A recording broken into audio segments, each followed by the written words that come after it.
What's up, everybody? Welcome to another episode of Final Cut Pro Help Live. We're going to be talking about some fun things today, including some of the new announcements that Apple made with some of their new Macs and bringing those out. And we're going to dive into that in just a minute here, but let's start with a little keynote like I do with every other video. So again, this is Final Cut Pro Help Live. If you've been watching the other episodes, this is episode 8, and it's going to be selecting a Mac for Final Cut Pro 10. So hopefully you've been watching and following along on the other episodes. But this little summary here, this is how we start out each of the episodes. I'm just going to talk about what to consider when purchasing a new Mac. And then after that, we're going to actually configure some systems. I'll go on to apple.com, kind of build some systems with you, and hopefully give you some tips of what to consider when you're actually selecting a Mac for use with Final Cut. And then at the end of it, like I do with every episode, we're going to end it with a Q&A section. So that's kind of what this episode is going to cover. I want to be very clear that all the information that's included in all of the episodes, including this one, is just given as is. And it's especially important for this episode because I don't recommend making a decision based on one person's advice. You should do your research and make a decision, especially with purchasing a new machine, for yourself. And I do also recommend visiting an Apple store or an Apple authorized reseller to discuss the purchase of your new computer. There you get these different viewpoints from different people, and they're going to give you information that should help you in making that big decision. And especially a Mac, you're hopefully going to be using this computer for a couple years, and it is a big decision, and it can make your life so much easier if you select the right system. And I don't recommend just on a wing going out and buying a system there. So if you do have any questions, please put it in the chat. I'll be looking at that, especially when we get to the Q&A section. I want to know what your questions are. I want to answer your specific issues. The Q&A section does include many questions that I've received throughout the past month and some that I've seen on some blogs. So hopefully that'll also answer some questions, maybe some things you didn't consider, but maybe you'll get some tips. So let's dive into it. So first, kind of where should you start when you're talking about purchasing a computer? And it can be very daunting because a computer can do so many things. So I'm going to give you a few tips on where to start. The first thing, and the couple points that I like to receive from people to make a decision, the first thing I always like to start with is a budget. Do you know how much you want to actually spend on this computer? That can make a huge difference in the machine you actually select. So I think if you do have a budget, you should start with that because that can eliminate many factors. You don't want to go out and be looking to purchase an iMac Pro that can cost at minimum about $5,000 if you're planning on spending $2,000. So, that's a big part of it. Definitely have a budget in mind, and don't forget all of the accessories and the add-ons. Final Cut Pro 10 alone is a $300 application. If you haven't bought it yet, you should definitely put that into your budget.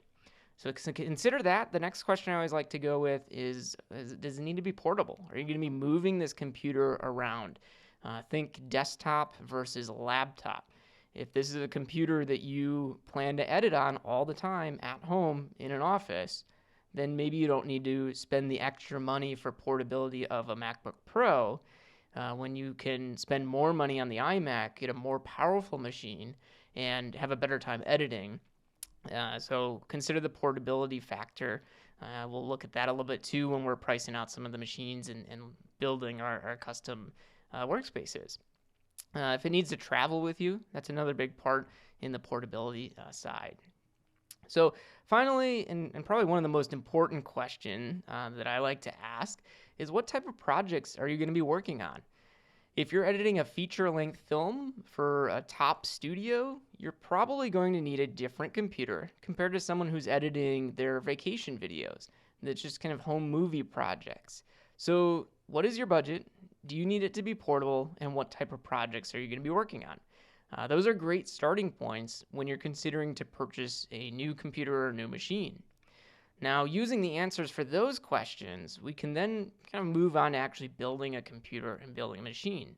And some people start by asking me if I should get a Mac or a PC. Well, let's start by looking at the minimum system requirements for the current version of Final Cut Pro 10. If you plan on using this computer to edit videos with Final Cut, you really want to look at the application system requirements to understand what you need your computer to have in order to run that actual application. Again, this stream is focused on Final Cut Pro, but if you're going to be using other applications such as like Photoshop, or even if you're going to go into the Adobe apps with Adobe Premiere and edit video there, or you're using DaVinci Resolve, any of these editors, you definitely want to check with those applications and see what their requirements are. Because an application that can run on one system may not be able to run on another. And you don't want to buy a machine and then find out you can't use it for all the apps you want to use. So here we're going to look at the minimum system requirements for Final Cut Pro 10. And these are as of today, which is November 1st, 2018. So if you're watching this video in the future, you can go on to apple.com to see what the minimum system requirements are.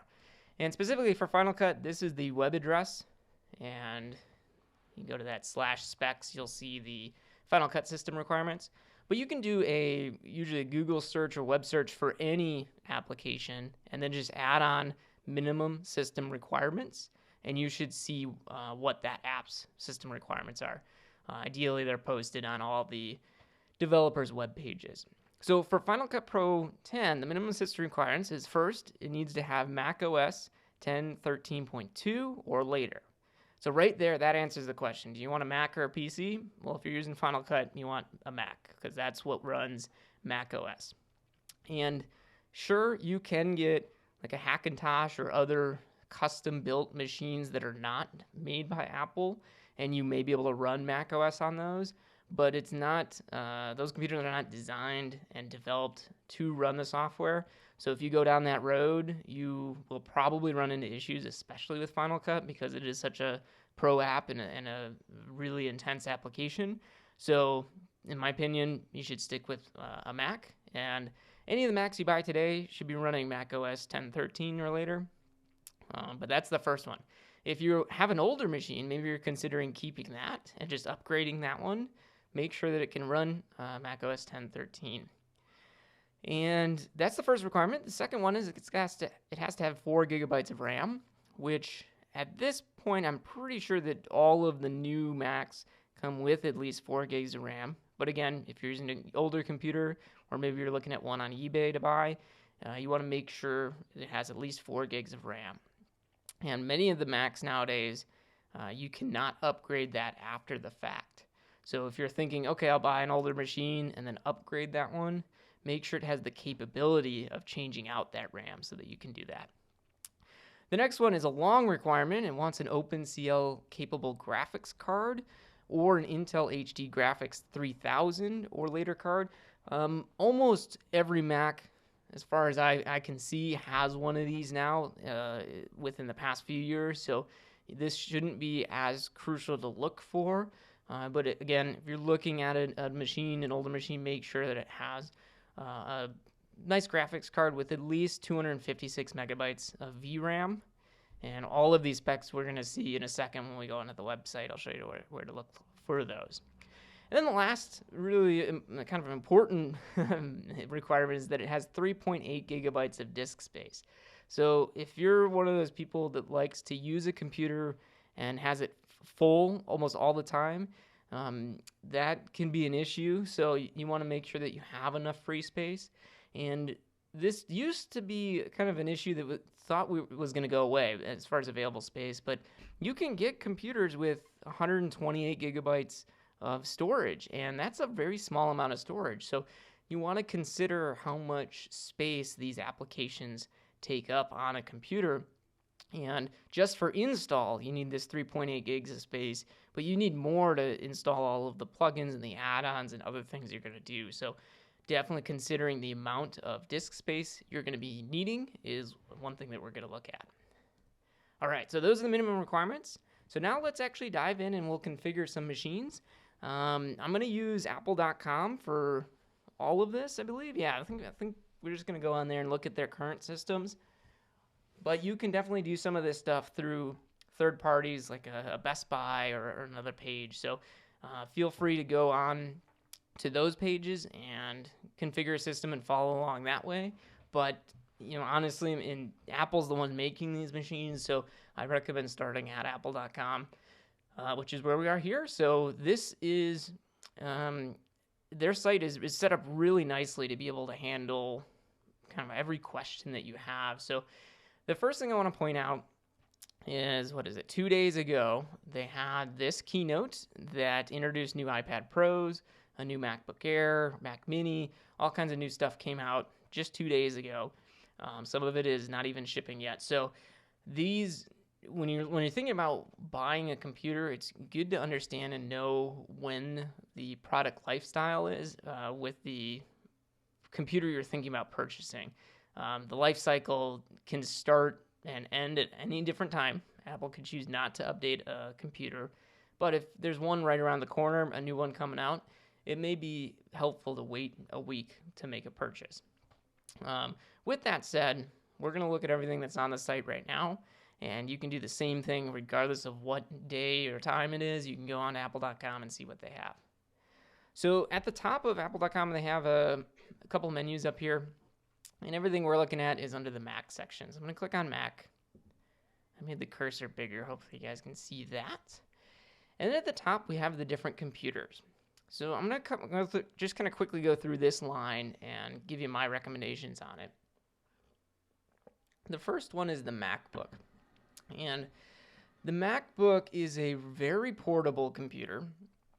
And it is great if you're working on documents or trying to do very quick edits with Final Cut. But if you're seriously editing and doing a lot of editing, it's not going to be the best machine.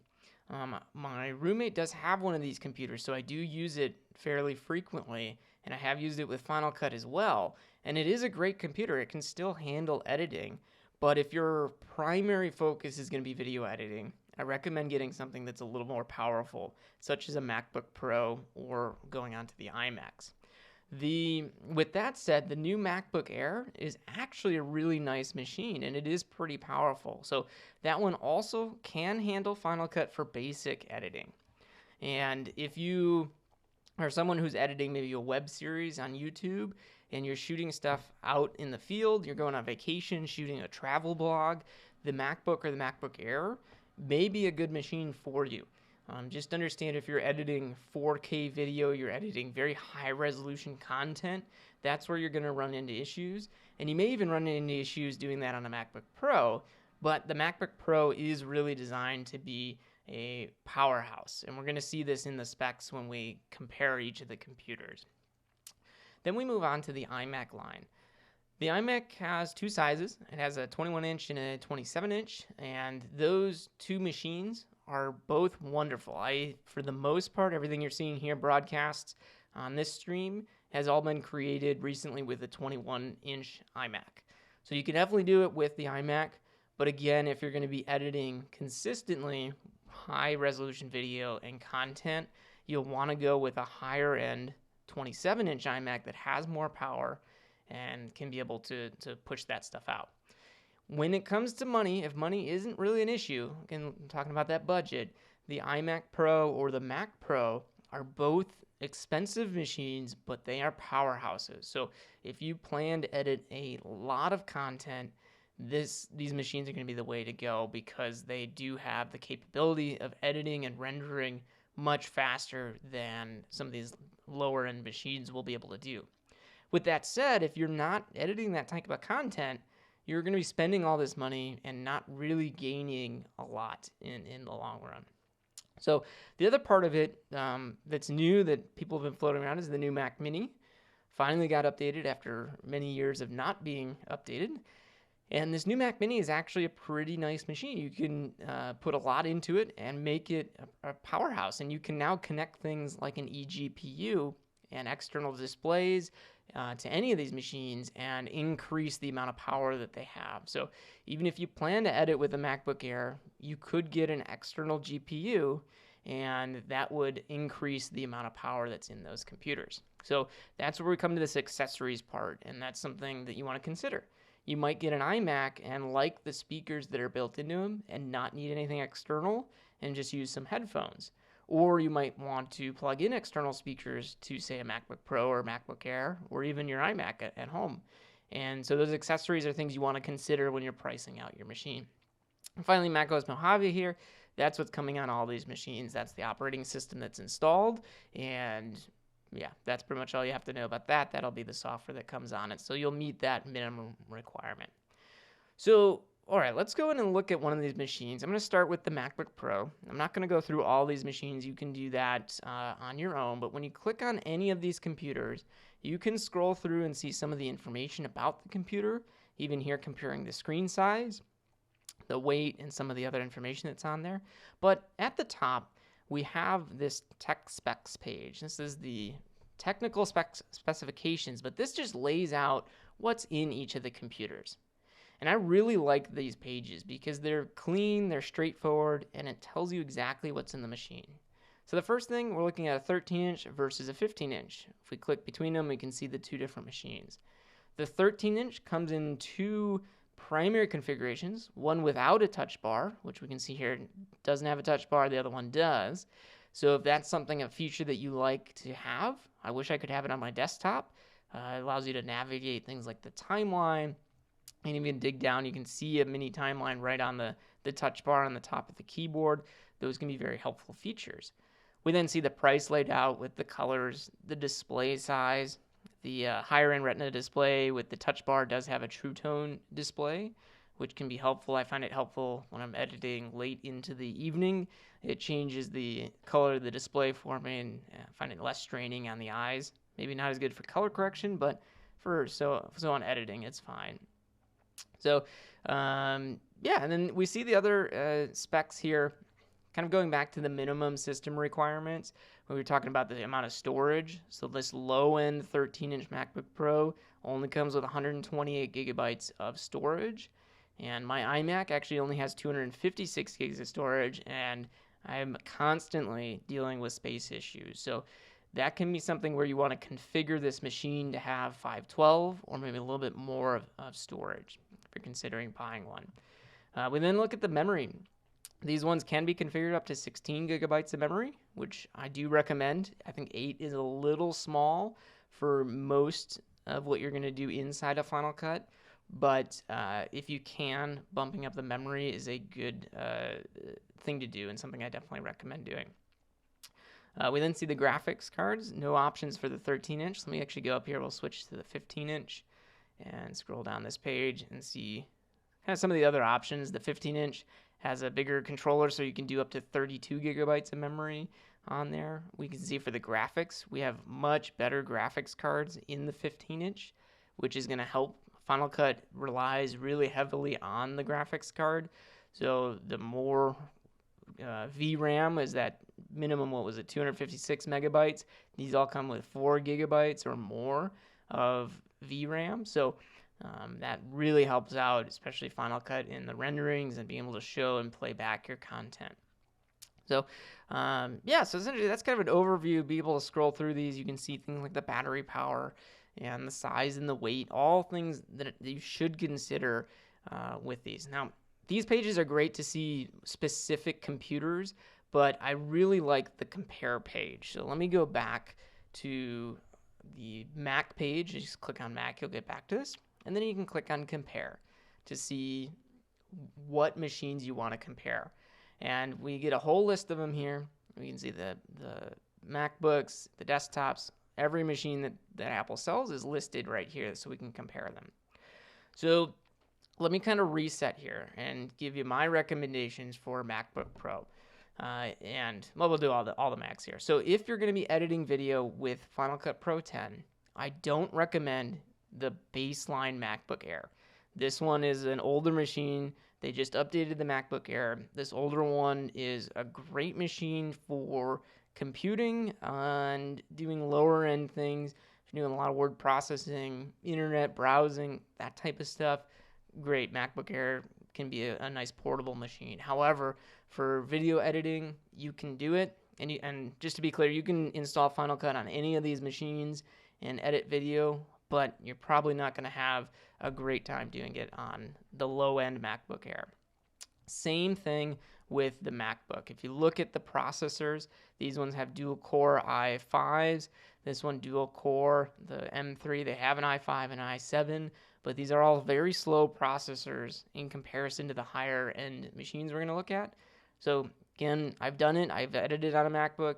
You can do it as well, but you're not going to have a great time, especially if your projects have many layers and are more complex. So I'm going to say just right off the bat, doing a lot of editing with Final Cut Pro, avoid the MacBook Air. And I really like the new MacBook Air, but I'm still going to recommend avoiding that machine as well, just because it is, it's designed for the portability. That's really why that computer's there. So again, you can do it if your secondary work is Final Cut, and maybe you cut something every once in a while, or you're doing some offline editing on it. MacBook Air is a nice machine to look at. Otherwise, for the price, this is about $1,200. For $100 more at $13, you can go up to a MacBook Pro. And notice the difference in the processor.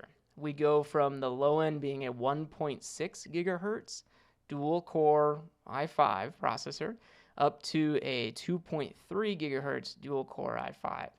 So $100 more, you can jump up to the low end 13-inch MacBook Pro, and you have a much more powerful computer. So the touch bar machine, again, if we look up, we're going from a dual core 2.3 up to a quad core 2.3 processor. Processing, it's everything with video, everything you do on a computer, it's just calculations, just computing stuff. So these cores and this extra processor speed can speed up your workflow all around. But also look, minimum is 256, where the low end 13-inch, 128. So in terms of machines, if you're going to go with a 13-inch MacBook Pro, in terms of price, usually that's why you're going to go with the MacBook Pro. I would recommend the non-touch bar MacBook Pro to save a whole bunch of money. However, you are going to cut on the processor speed and some other specs there. So let's go ahead and compare. For portability's sake, you want to go with a MacBook Pro. So I'm going to compare all three if it lets me. No, it only lets me do two. So let's compare the two 13 inches. So with them selected, I can just hit compare models at the top. And we'll be able to see these ones side by side. So again, the non-touch bar is on the left, and then the touch bar is on the right. And with the touch bar, we go from a dual core up to a quad core. And it's a quad core, you can go all the way up to an i7 processor. You can do the same thing over here. It is an i7 if you do the 2.5, but it's only dual core. So much faster speeds in terms of processing for that higher end 13-inch. Both of them, I think for the rest of the specs here, a little bit better graphics cards, but it's still the built-in Intel graphics, so not as much. Everything else is about the same going on down. So if you have to go with a 13-inch, it is significantly more money to go with the one with the touch bar, but you're getting that quad-core processor, and I think that helps. So that is the 13-inch. Let me go back a page. We'll look at the 13-inch. I'm going to look at the base 13-inch compared to the 15-inch. And again, real reason to look at the MacBook Pro is because you need that portability.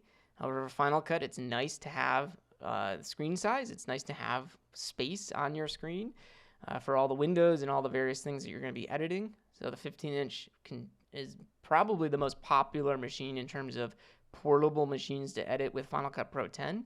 And just in the 15-inch, we can see up here, we get up to a 6-core processor. So much faster. We go from two cores, the dual core on the low end, up to 6 cores.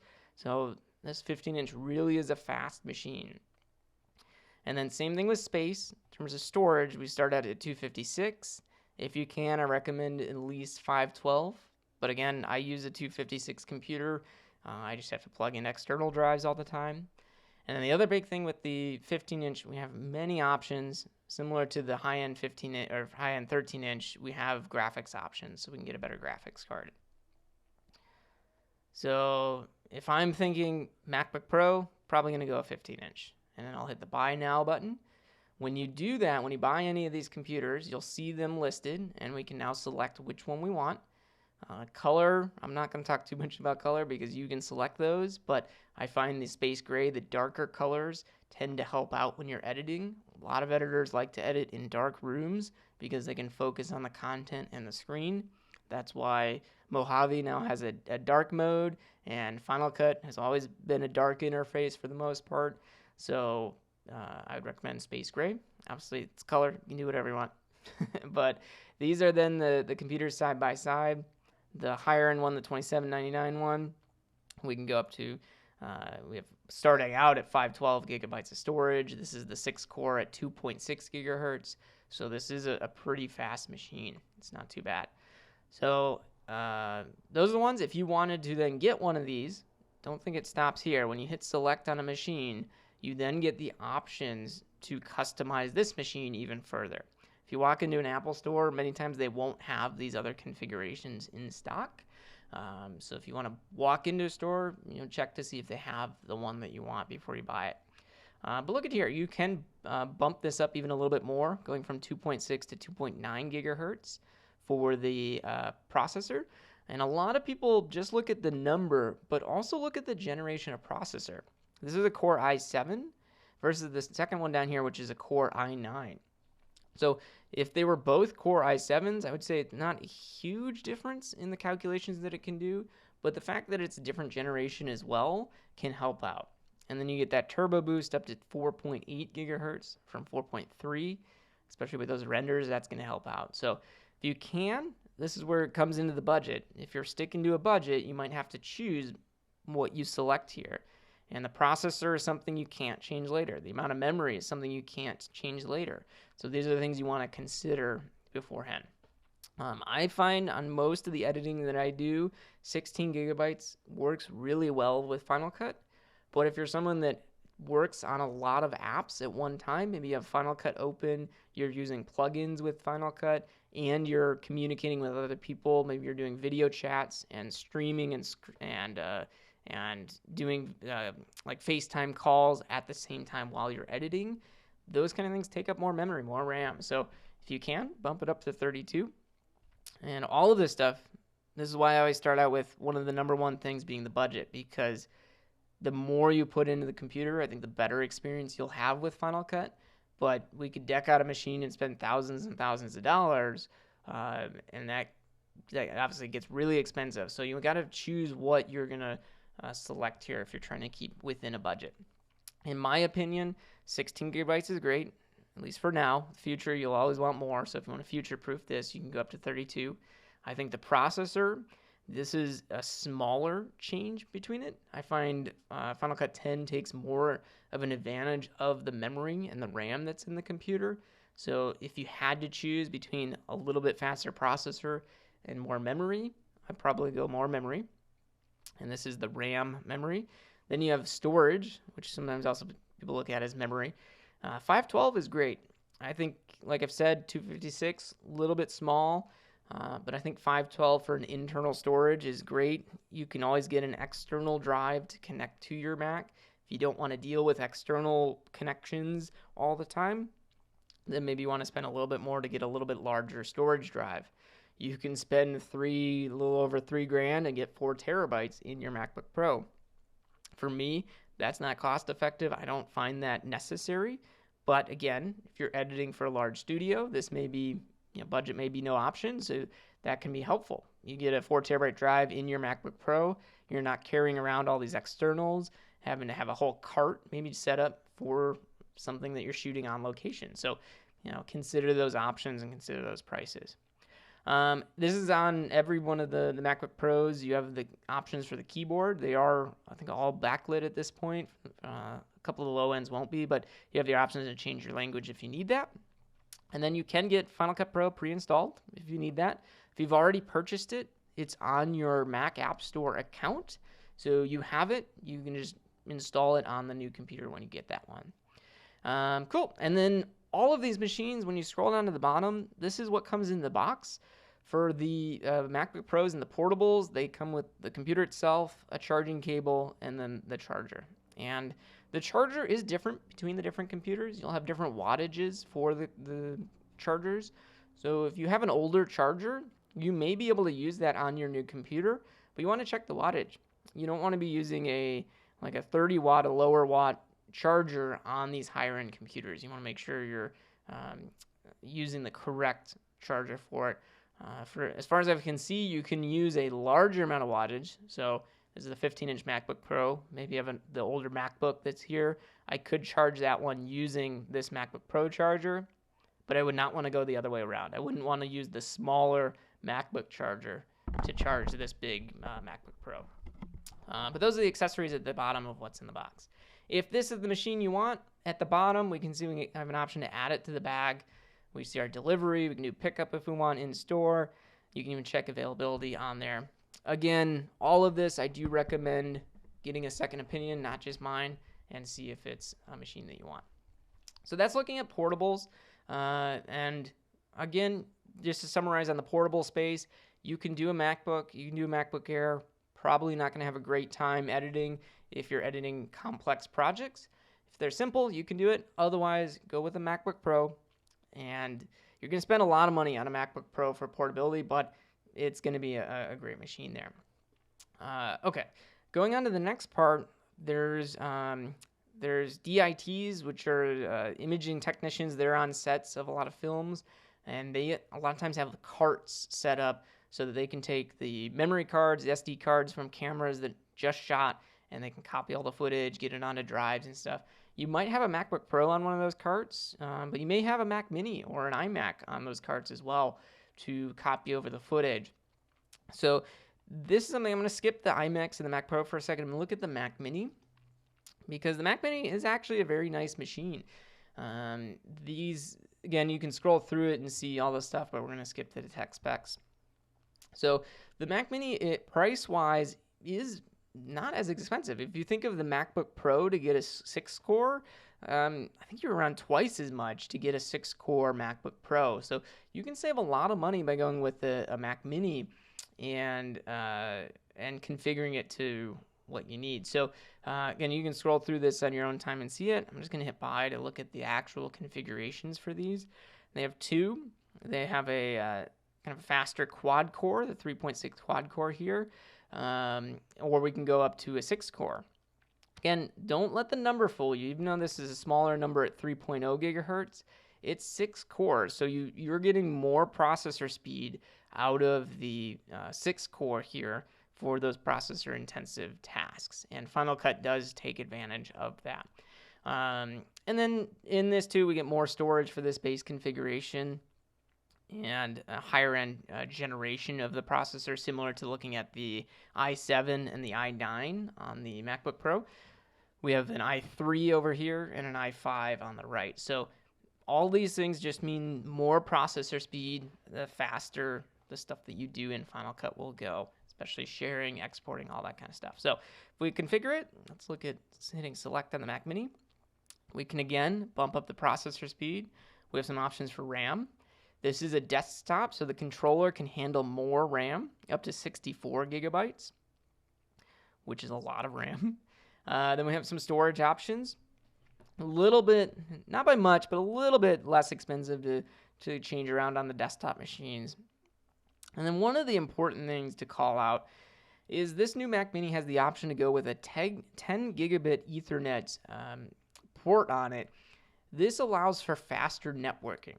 So if you're working in an office or an editing suite that is connecting to many other editors and you're connecting to shared storage over Ethernet, this 10 gigabit Ethernet connector on it and switch can really help speed up your transfer rates between this computer and your attached storage. So this is something to consider that you get in these desktops that you don't get in a MacBook Pro or somewhere else. So that's just a little call out there. Cool. And then that's the Mac Mini. Fun machine. I still think for most editors, you're not going to go with a Mac Mini. You're going to go with an iMac because if you don't have another machine, you're going to need a display. You're going to need to get the keyboard, mouse, all these extra accessories. So I think if you're just looking for a machine at home, the iMac is a great place to go and get.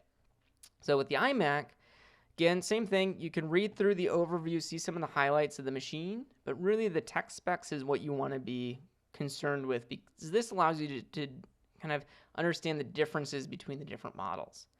So for me personally, I do use a 21-inch iMac. I'm using one of the 4K displays because I find the higher resolution display just allows me to see the footage much clearer, and most of what I'm shooting and editing now is in 4K. So to take advantage of it, I want the 4K display. If we look, we're going to look at it in a second. The 27-inch does have a 5K display just because it is a larger display there. And again, I'm not going to repeat everything I said with the MacBook Pro. It really applies to the iMac as well. It's just look at the speeds that we're looking at in this desktop. So in the MacBook Pro, we were looking at like 2.3 gigahertz on the low end, but in the iMac, we're getting 3 or 3.4 gigahertz at only $14.99. Much faster quad-core processor in these iMacs. So if you don't need your machine to be portable, and really consider that, you can save a lot of money or spend the same amount but for a lot more power by going with one of these iMacs. These also have hard drives in them, and these are very important to consider. All of the MacBook Pros that we looked at all had SSD drives, solid-state drives. If you're going to use an iMac with a hard drive, these are spinning hard drives. Those are going to be much slower. In my opinion, don't go with an iMac that has a spinning hard drive. That's just straight up, just don't go with it. What that is going to do, it's just going to cause everything to be slower that's working off your machine as far as the video that you have to access and everything else. So at minimum, I'd recommend going with one of these 1 terabyte Fusion drives. Well, a Fusion drive is a combination of a spinning hard drive and an SSD. So it's kind of the mixture of both of them, and it actually works very well to get a lot of space. Otherwise, if you can, it's going to be a little bit more expensive, but I think these SSD drives are the way to go. So I'm going to go down, I'm going to go up here. We'll just hit the buy button, and I'm going to show you these configurations, get you an idea of what the price differences are between them. And we'll select the higher end iMac. So and you can see you have the options to boost it up to an i7 that's a little bit faster.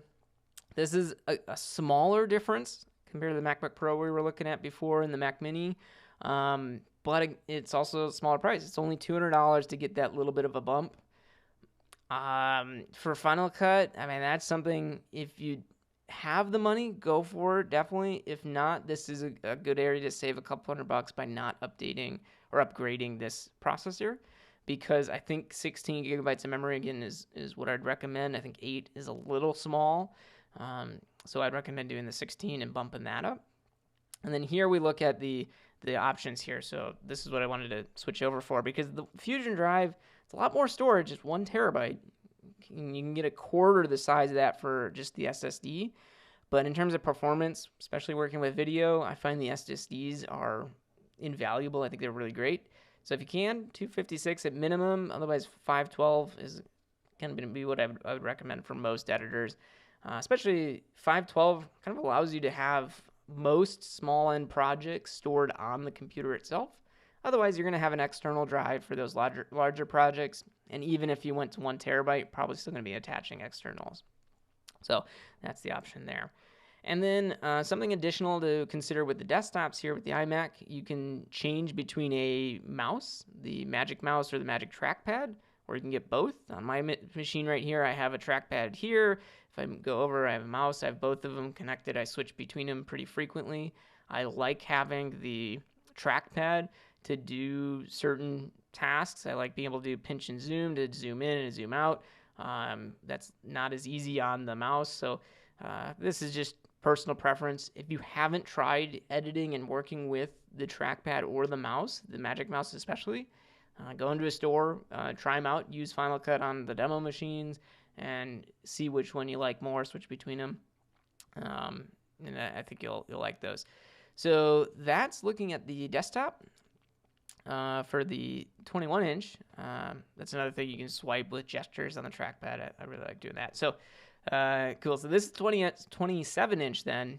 And again, let me go back to 21-inch, looking at it, 3.4 quad core on the higher end one.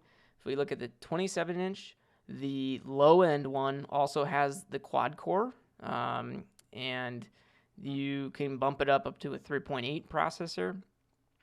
So you have those options to customize them, but look at the price difference on a 27-inch iMac, much lower compared to the MacBook Pros, but you're getting so much more power out of an iMac. So, again, all personal preference. This bump, only $200 to get, 0.4 gigahertz of power, and again, up from an i5 to an i7 processor. It's, again, something you can skimp on if you don't need to spend so much, but it's only $200 as well, so if you can, bump that up. And again, 8 gigabytes I think is too small. Go at least the 16 gigabytes. 32 in today's speak is not necessarily something you need, but future-proofing it might be good to bump up those things a little bit more. And then because it's the 27-inch, they start out with a 2 terabyte Fusion drive, which is great. If you need all the storage you can get, you can go 3 terabytes. But again, I really like the SSD storage. I've found on all of my computers in the past, when I switched to SSD, it made a night and day difference.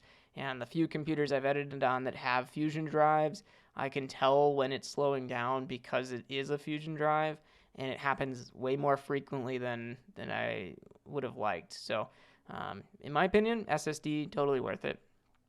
Cool, and that's the iMac. Let's go up to the iMac Pro. I'm not going to talk too much about them, but same thing. If we look at the tech specs, you can see some of the things that are inside of this iMac Pro. You can go up to a whopping 8 cores with these Intel Xeons. These Mac Pros are it's just a beast of a machine. Everything is as high-end as you can get. So, these iMac Pros are amazing machines. They do have that 10 gigabit Ethernet port in them, similar to the Mac Minis. So if you're planning on doing a network attached storage, iMac Pro is a great option. This is where, when money is not really an option, these are great machines to look at for Final Cut. Hands down, the way to go. Minimum you get is 32 gigabytes, so I think that's fine. Again, if you're buying a machine that's priced at this, you can probably bump it up a little bit more. Up to you. You get the option 8 or 16 gigabytes of memory. And I think all of these machines, even the minimum configuration, work really well with Final Cut Pro 10. It's just a matter of going through and selecting how much you actually want to put into the machine, because we can price these out and it gets pretty expensive. Let's actually do it. So if we bump this processor up from again, don't look too much at the number, 3.2, it's an 8 core. We get a little bit slower processor, 2.3, but it's an 18 core. And Final Cut does take advantage of those multi-core machines. So, you can process a lot of information there. Same thing, we can go up to 128 gigabytes of memory, which is a lot of memory. And we can do the same thing with the graphics card that's in there. All of these come with SSDs, which is nice. And again, that's what I've recommended for all the other machines. SSDs, just your performance is so nice on those. And yeah, let's do both of them in space gray. Why not? This is actually unique, the mount kit. So if you don't want it to stand on the actual stand that the iMac comes with, if your editing suites do have arms, you can actually change this out for the VESA mount adapter and mount this on an arm that moves around. So if you need that, that's there. But look at the price. I mean, $13,000 for an editing machine.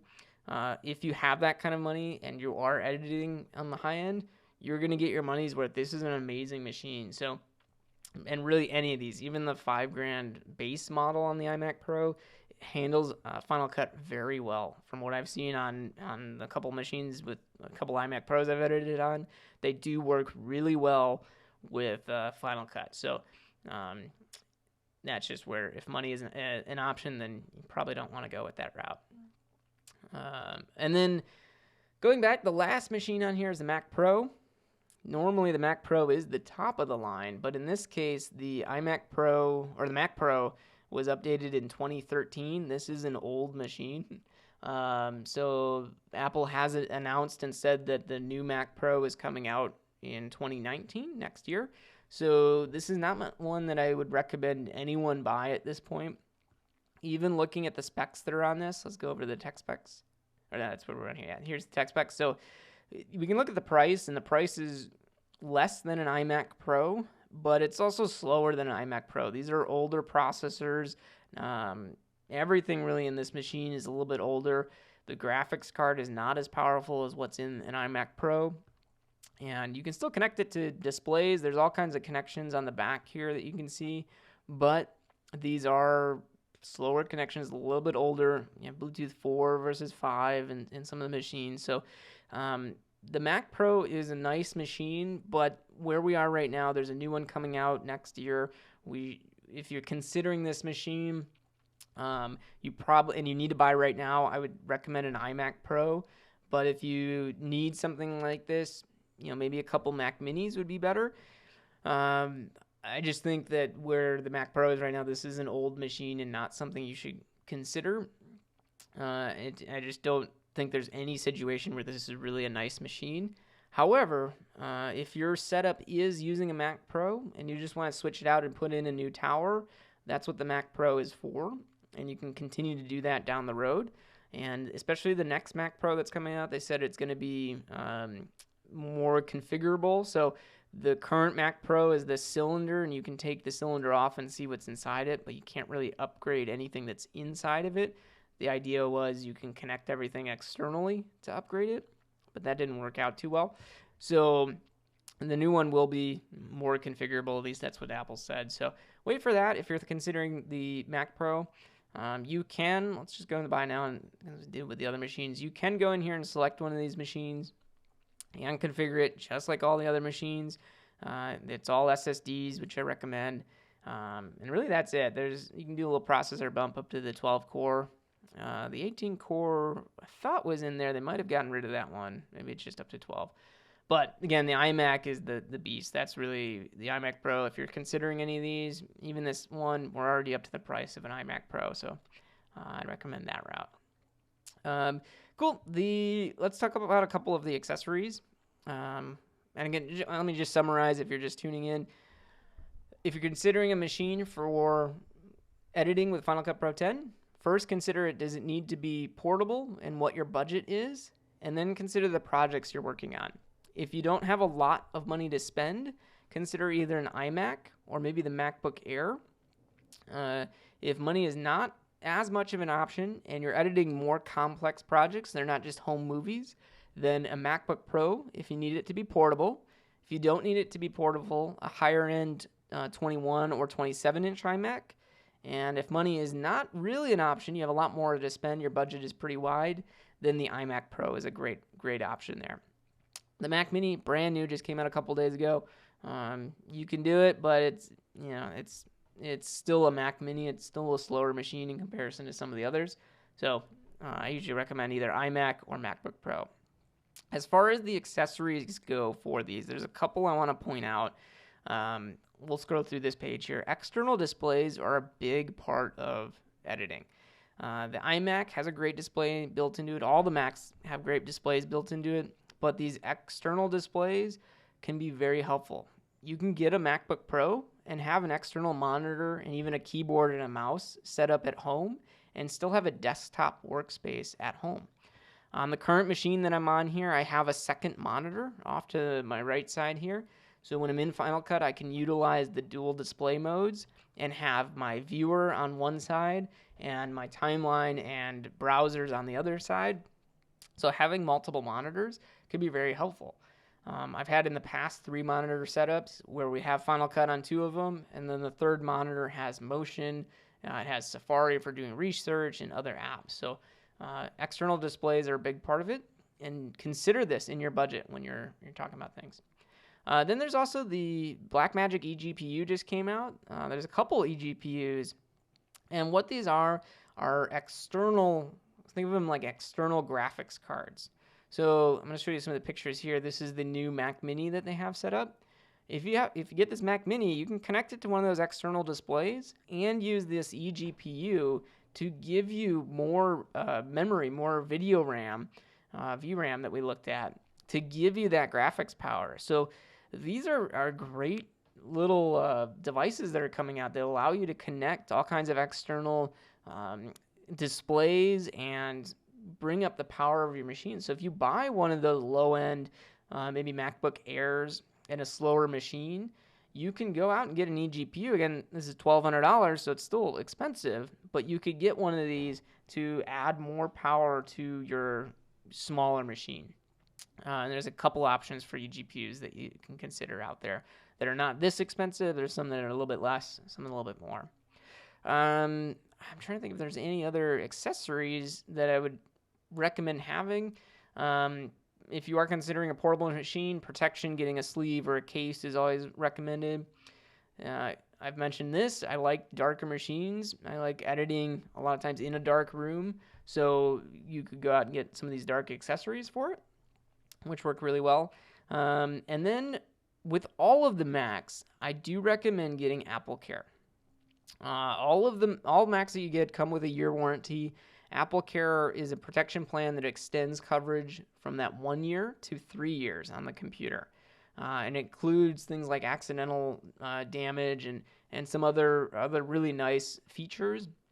You also get access to the AppleCare phone support. So if something really weird's happening with your computer, you can go on and get phone support, get coverage. Read through all this if you haven't done too much with AppleCare. Read through it, make sure you understand what the extra costs are. Like accidental damage does have a price that you will have to pay for it, but it's a lot less money than having to replace the machine. So read through all these things. If you have any questions, just send me an email, finalcutprohelp@me.com, and I can answer questions about that. But again, when you're considering getting AppleCare for a computer, this is an expense that I would recommend putting into your budget. And on the portable machines, it is more expensive than, say, on an iMac. An iMac, is a desktop machine, so that's going to be less expensive to add on AppleCare to it. I believe for the iMac, it's $169 for that 3 years, which, again, you have a year of coverage, 90 days of phone support in that initial coverage. If you extend it, 3 years on all of it is really nice to have. Even the phone support, I've used that many times to just clarify things and make sure that I'm talking to the right people. They have dedicated teams for Final Cut Pro, so that's a really good place to have. And then these are the different categories for the accessories, and I think I've talked about everything that I want to talk about. Yeah, external displays, headphones. You can do the research on the headphones, but you do want to have either good speakers or good headphones to monitor your audio. So that's something I would consider. Also look at the new machines. A lot of them don't come with headphone jacks built into them, so make sure you're getting something that does work correctly for that storage. So that's kind of the big things in here. I talked about networking going through. I see in the chat here, it says, do you recommend any cloud storage services for video? So that's a great question. And for me, editing, and I would say for almost all of my projects, I store my video, my content on an external hard drive that's directly attached to my computer. And I do that because it's the fastest way to access that material. However, you can only go so far with storage and working kind of alone or in an office building with a little bit of team. And then you need to go on and have some way of portably getting your footage out there to other people. So that's where a lot of these drives come in and are really nice to have. But, if you're using a physical drive, you have to either mail it, overnight it, or have someone drive over drives to someone else, and that can be very time consuming. So that's where, when we talk about cloud storage, you're talking about external up on the cloud for sharing that media and collaborating. So I do have one that I really like, and I've put this in previous streams, but it's frame.io, and I saw them give a presentation on this, what was it, I think it was earlier in the year at NAB, and frame.io has been a wonderful little piece of technology, and this is the one I would recommend as far as using for sharing projects and sharing content between myself and other people on a team, whether it's other editors or most of the time I use this with clients. I'm able to share cuts to other people. Let me mute this and play this. So what Frame.io does is allows you to essentially upload your content. People can view it very quickly, and then they can go on and comment on video and other stuff that you see there. So that's something that happened before, is you'd have to look at an email, see a time code, kind of jump in, find where it is. That's what he's explaining here. But with Frame.io, what you can do is these people can go on and make comments on the website, on Frame.io, and then you can actually take those comments and import them into Final Cut Pro as notes. And it just allows for a lot more collaborating between you and the team you're working with, whether it is a single person who's just one of the client you're working with, you want to send them a draft, or if it's multiple people. And I have links in some of the other posts. I think there is a link in this video description for a free trial of Frame.io. I would recommend trying that out. If you use the link, I think you get a discount or a 30-day trial, something like that, extended trial. So I would try that out. Works really well. Even in the free trial, you don't have to pay anything. You can just use a couple projects and you'll see how that works. As far as cloud storage, their storage is kind of expensive, but you might not need as much storage as you think, being able to use this as a collaboration tool. Hopefully that helps answer that question. The other cloud storage I personally use is just iCloud. I use iCloud storage for storing more personal videos and one-off projects.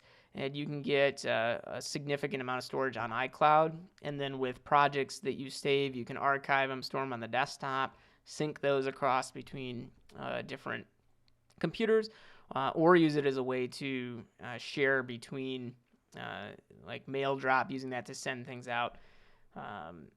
But yeah, that's the other one that I use. Otherwise, there are many options for cloud storage out there, but it can be, I mean, it really comes down to price and a lot of other little factors.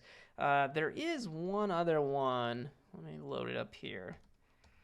If you're considering maybe not using someone else's service and you want to build your own kind of cloud storage, let's see here. Yeah, there's one that I saw that's by LumaForge, and it is let me bring this over here. It is the Jellyfish. So I don't know if you've heard of this one, but this is another one I'd recommend looking into. The Jellyfish essentially is this box here that you see. Let's play this little video. But this box here is the Jellyfish, and it allows you to collaborate with a team. It's not the most portable thing. It's not an iPhone, but it is something you can move around and connect to a rack, and it allows you to network people together and share content. So this would be another one I'd recommend checking out. And LumaForge, their team is great. They have some amazing tools and some amazing things they've created, but out of anything, the Jellyfish is probably one of the most unique products I've seen for them, and it's designed to work very well with Final Cut. So if you have a team that you're working with, this might be a way to go instead of purchasing online storage. Is actually building your own little network there so that you can collaborate. You can see here they do work with Final Cut. They work with almost all of the big media apps, but Final Cut is one that I've seen them demo on, and the Jellyfish is a pretty cool machine there. So something like this, though, Jellyfish can get pretty expensive. All of it you want to consider for your budget when you're considering buying a computer. Don't look at just the $2,000 or $3,000 that you're going to buy on the machine. Consider all of those accessories and all of the other content that you're going to be wanting to use with these machines, and put that into the budget. I do recommend that because you can go with a lower end machine, but then you're buying all kinds of accessories, or you can go with a high end machine, spend a lot of money, and then find out you're still going to need that network storage or something else, and now you don't have the budget for that. So consider all those aspects. Hopefully this provided enough information for you to get started on your search for a computer and for purchasing something.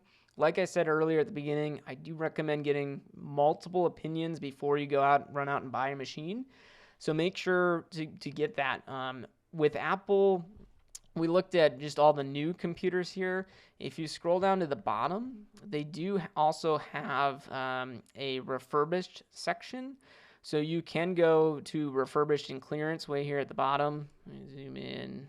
Fine. You can see refurbished and clearance at the bottom. If you go on here, you can see some of their older machines or previous generation machines, sometimes even same gen, and get a discount on the machines. So if you don't need the latest and greatest and you want to save a couple bucks, this is a way to go. Here we can see a refurbished 4K 21-inch iMac at $10.99, save 200 bucks. If you need a budget machine, these clearance options are great because they're refurbished by Apple. They're sold as if they're new. So even though some of these were released at an older time, looks like all of these are 2017. Let's see if we have anything older. Yeah, here we have some Mac Pros that were released in 2013. So these are older machines, can be on here. Even some of the iMac Pros are up here. Save 700 bucks on an iMac Pro. Not too bad. These, when you buy them through Apple, they are the equivalent of buying them as new in terms of warranty. So your 1-year warranty starts when you buy it, and you can add Apple Care on any of the refurbished machines. So I think with that, that's an amazing deal on some of these to be able to save some money on here. We can see some of these. Here's the July 2018 model. This is the latest and greatest in terms of the MacBook Pros up here. Save 420 bucks on a MacBook Pro. Not bad. So don't just stop at the brand new machines. Consider the refurbished and clearance. I know Best Buy does like open boxed items and options through there as well, and many other retailers will do that. So don't hesitate to shop around. Just be careful when you're buying on eBay and some of these other places to make sure that you know which generation machine you're buying. I know a lot of people have gone on and they send me over an email and they say, hey, this machine, I'm considering it for Final Cut. What do you think? And I look at it, and initially the headline or maybe the first thing you read about it is great. But then you dig into it and you realize it's an older machine. It's a couple years back. It's probably going to run okay for a couple years, maybe 1 or 2 years, but then you're going to run into issues down the road with newer versions of Final Cut. So make sure you have all of the details and get second opinions from other people before you dive in and purchase a machine. Cool. So that's what I had to say about buying a new machine. And again, you're probably going to have more questions. If you do, you can put them in the comments, but I'd recommend sending me an email, finalcutprohelp@me.com, and I can usually answer those in more detail through the email, and we can have a little bit more of a back and forth before you get that machine purchased. Sorry, let me get a drink here. Okay. So now I want to move on to the Q&A section and just answer some random questions I've either received online. A lot of times I get emails and Twitter direct messages. I want to answer some of these questions and yeah, just kind of have some free time here to answer stuff and play around in Final Cut. So I see one question in the chat here that says how to stroke in title. I'm not sure exactly what you mean there by a stroke in title. Is it like you want to draw in a title? I'll talk a little bit about titles. If you can clarify if you're still watching in the chat there, that'd be perfect. But in terms of titles, Final Cut has a lot of titles built into it. I'm just in the titles and generators sidebar here, and we can see all the various categories. I do have some categories like this GP project and FX Factory Pro that you won't see just out of the box with Final Cut because these are third-party apps that have given me some plugins that you'll see inside of Final Cut, like the Star Titler is here. Those are just a free plugin I got somewhere. But for the most part, most of these other ones, like the bumper opener closers, built-in out, these are things that are built into Final Cut, so you can go in and use these titles to see what's there. If you watched the last stream, I went and I built a title. I don't know if I still have it. Yeah, I think I got rid of it, but I built a title using slide-ons and animations. So in addition to what you see here, you can use the generators and animate those.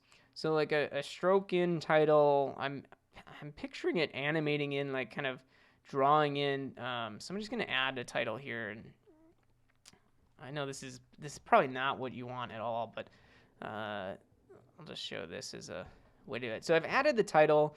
Obviously, it's just on a black background. There's not much to it. And then using the inspector, I'm going to increase the size of the title.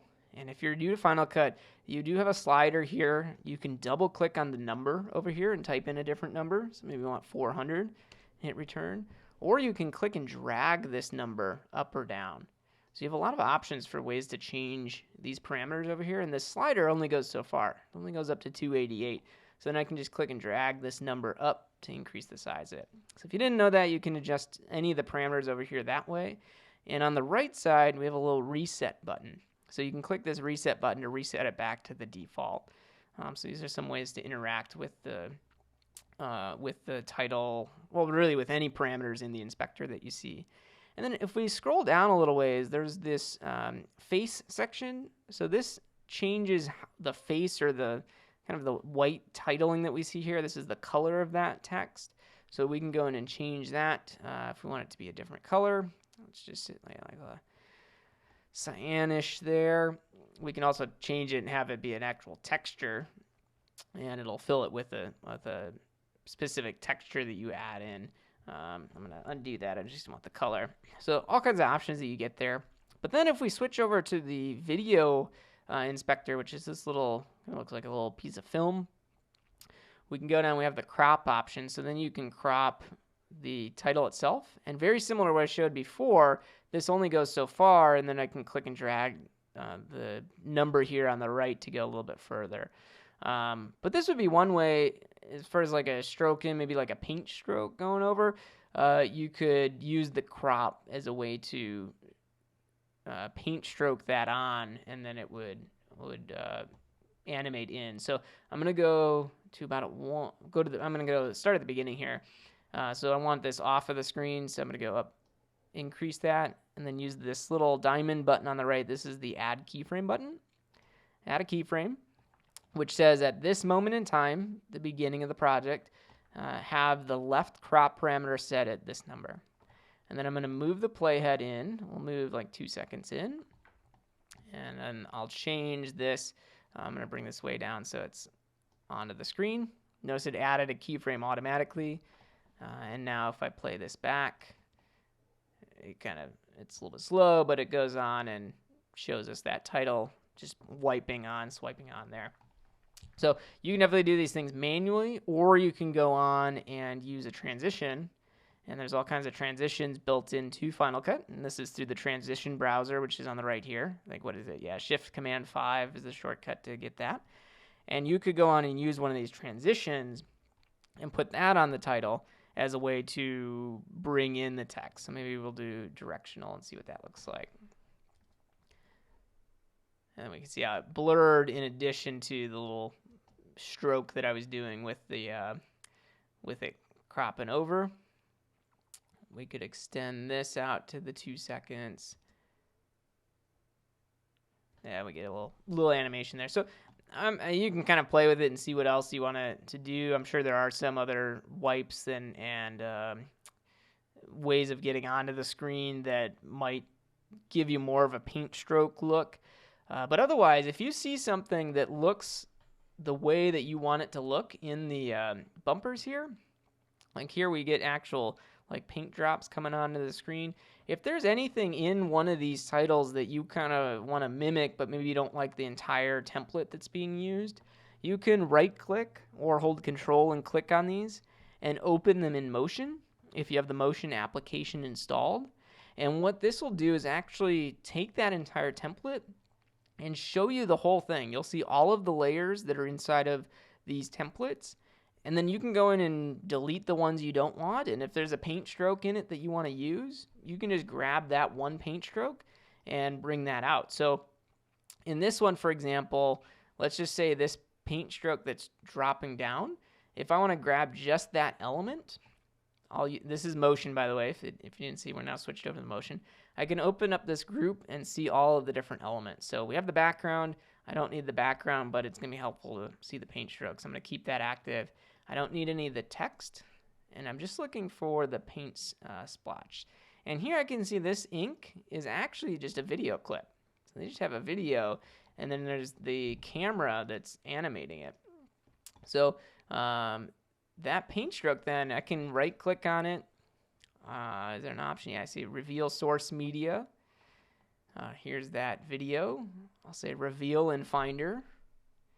It'll go and grab, here's that video clip. I'm going to click and drag it. I'm going to use Command Tab to switch back to Final Cut. And let's put this onto the timeline. So now here I've grabbed that paint stroke, and now I have that video, and I could use that in one of my videos here. So that's a way for you to go through and grab elements and use them for whatever you want to use them for. That one, unfortunately, was just a video. Some of them, like this, all of these things are going to be different layers, and you can actually pick them apart from there. So I don't see any other questions in the chat, so let me go to my little list here of things that I have got. Let me make sure I didn't miss anything in the demo earlier. I don't think I did, so yeah, we should be fine. So this first question comes from someone on Twitter that sent me a DM and said, let's start off by... Oh, yeah, this is the question. So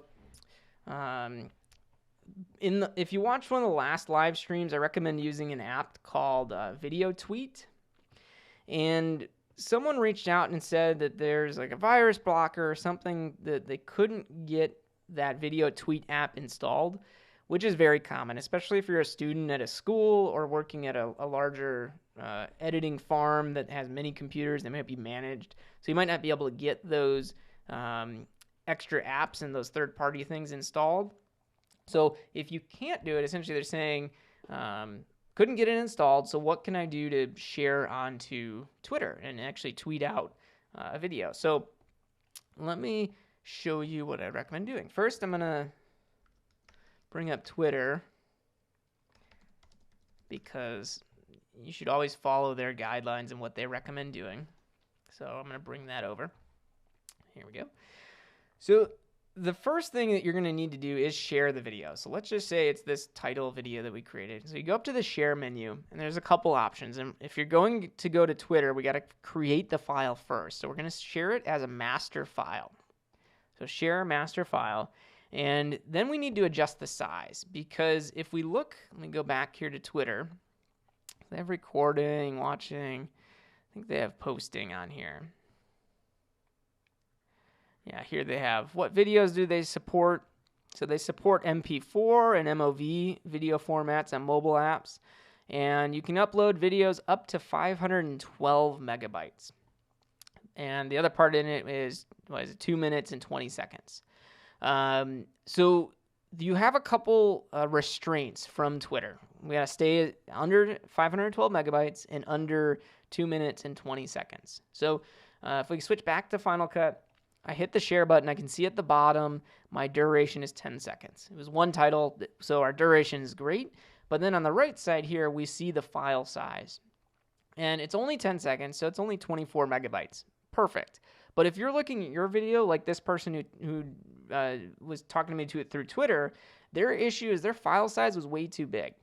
So if that's the case, you'll want to go to the Settings tab, and you have some options here. And what most likely has happened, it already changed it because I did it last time, but if you're set to the source, this is where you might run into an issue. Notice that it changed my file size from about 24 megabytes to 155 megabytes for just 10 seconds of video. So if you're sending out a 1 minute or 2 minute video to Twitter, you're going to be way beyond their, 500 megabyte limit. So that's going to be the first thing, is change the video codec to H.264. It's a much more compressed video, but that's what we want for the web. We need a smaller video when we're going to go and tweet these videos out.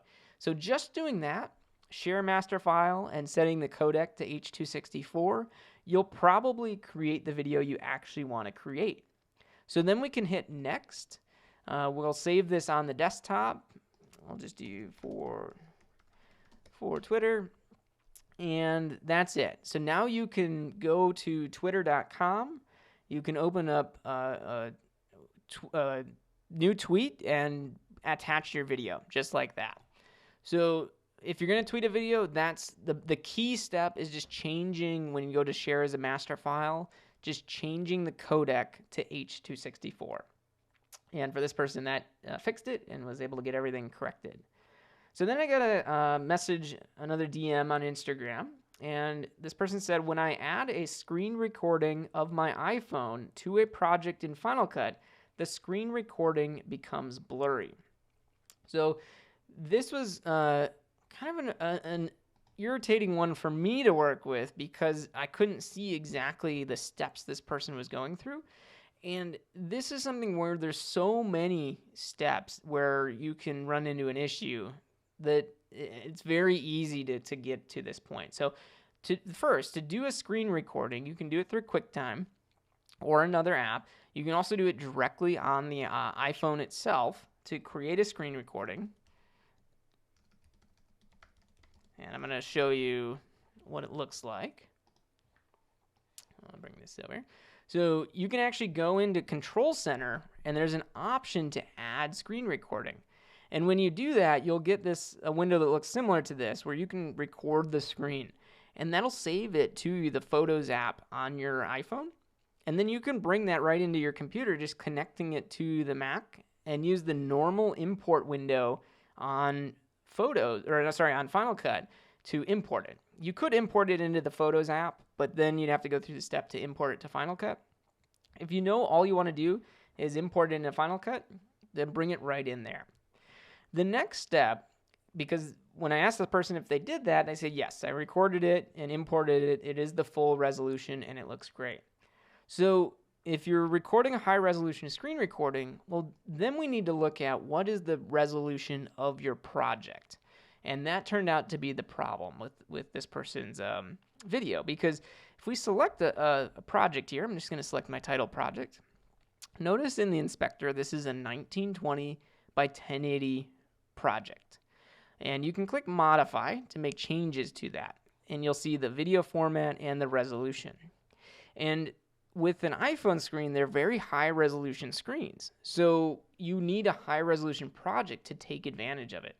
What this person had is they actually had a standard definition project that was a 720 by 480 resolution. And if I click OK, that's going to make the change to the project. Let me go on and just add a clip here. And it wouldn't matter what clip we had. Let's do this one. This one's pretty good. But it wouldn't matter what clip it is, screen recording or not. This is a much lower resolution clip when it's put into this project. Because normally this clip, if I go into the info here, this is a 1920 by 1080 clip. But it's put into this standard definition project. So notice over here, if I play it back, if we look at the detail on this person's fingernails, even just the little hairs on his hand, all the detail, you can see it somewhat crisper. You might not be able to on the stream, but I can see it in my screen here. It's much crisper. But if I look at it down here on the project, it's lower resolution. It's not as clear, especially the detail around the fingernail. It's blurrier because it is a low resolution. And when you're looking at video, it's less noticeable. But if you do that screen recording, that's what's causing it to be low resolution. So the fix in most cases is just making sure you have a resolution that is close to, if not matching, the content you're putting in. Especially with screen recordings, because you're looking at text and very, very specific lines. You're going to see a lot of distortion when you go to those low resolutions. So check your resolution, and that should fix it. All right, next question here we got from Tina through YouTube.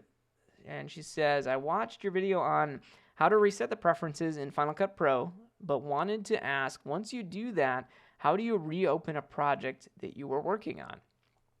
Very good question. So you can search how to reset Final Cut Pro preferences. You just hold Option and Command when you open up Final Cut. But when you do that, it's going to reset the projects as well. So it's kind of the equivalent of closing out these projects, because it'll just create a new blank project. And you're going to open Final Cut, and it's going to be something like this. And it actually, well, not Donut Dynamite. Let's do a different one. It's actually going to create an untitled library just like this.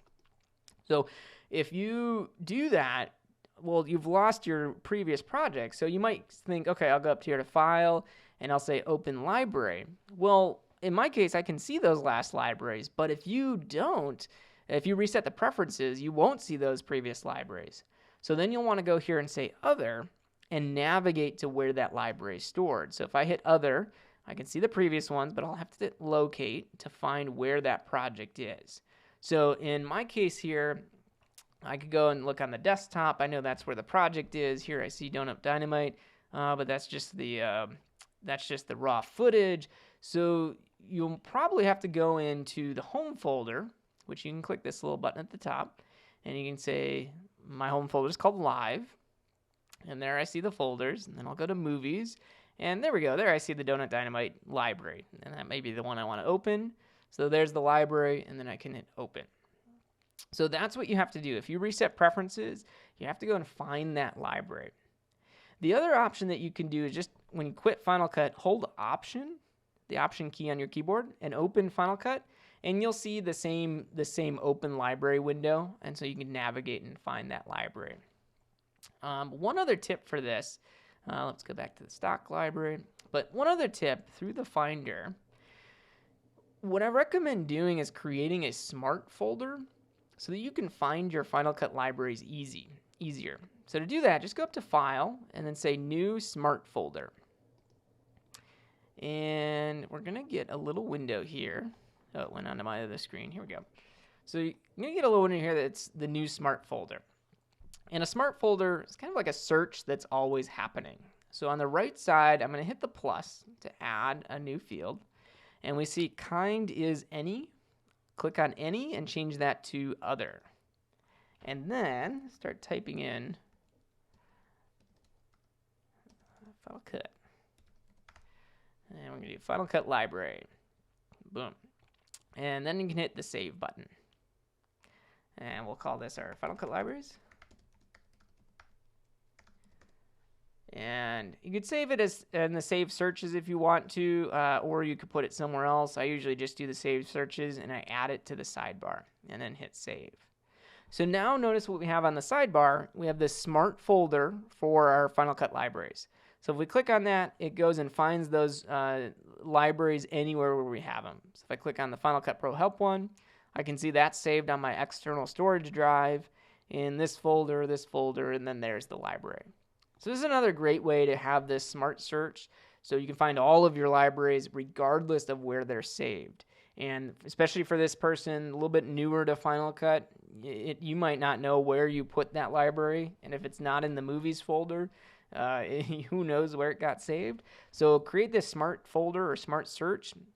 That's what I like to call it. This smart search then you can click on that anytime, see all of your libraries, navigate, and go and find where those are. So hopefully that helps you out, Tina. I know we got to the bottom of that. But then you later sent me an email that said, I have been having so many problems with Final Cut Pro 10. And this was after resetting those preferences. And you get an error message that there is not enough storage to save the file. So that was so rough to see. And I get that so frequently when I'm troubleshooting. The biggest thing, I'm thank you. I'm seeing the comment in the chat there that it just saved you $20 by showing the smart search. I'm so glad. So that's awesome. I'm glad that you got something out of that one. But Tina on this next one had an issue with storage. They're running out of space, and this is such a huge issue with the problems that I see that come in. That so many people come to me and they're like, "I'm having problems and I don't know what to do," and I see the problem that they post into the message that they're sending me, and I'm like, okay, that problem is probably maybe an issue with their drive, or it's a problem with the camera file. And no matter what the problem is that they present me, in many cases, the issue is just they didn't have enough free space on their hard drive, and that caused the problem. So there's this article. It's HT206996. You can just do a search, how to free up storage space on your Mac. This is so important. Go to the Apple menu at the top and then click on storage, and you'll go into seeing this. So it's just go to the Apple, choose About This Mac, and then click on the storage option in the little window that pops up, and you're going to see something similar to this. What macOS does, they put this really nice graph in here, and you can see your storage broken out based on the type of file that is. In many cases, as a video editor, you'll just see documents or maybe say other, and it won't be as helpful. But what you could do then is click this Manage button, and you'll actually get a breakdown of all of the files that are on your computer. And again, be careful with this because you don't want to delete the things that you need, but you'll see some recommendations and you'll get an idea of what's taking up the storage on your computer. For this person, if I was presented with this, they have plenty of free space. Almost half their computer is available. But if there wasn't this white empty space here, and maybe it was just a little sliver that was available, if they were full, I would look at this graph and I would say, okay, you have 8 gigabytes of applications, you have 29 gigabytes of documents. The documents is kind of big. We would probably want to look at that.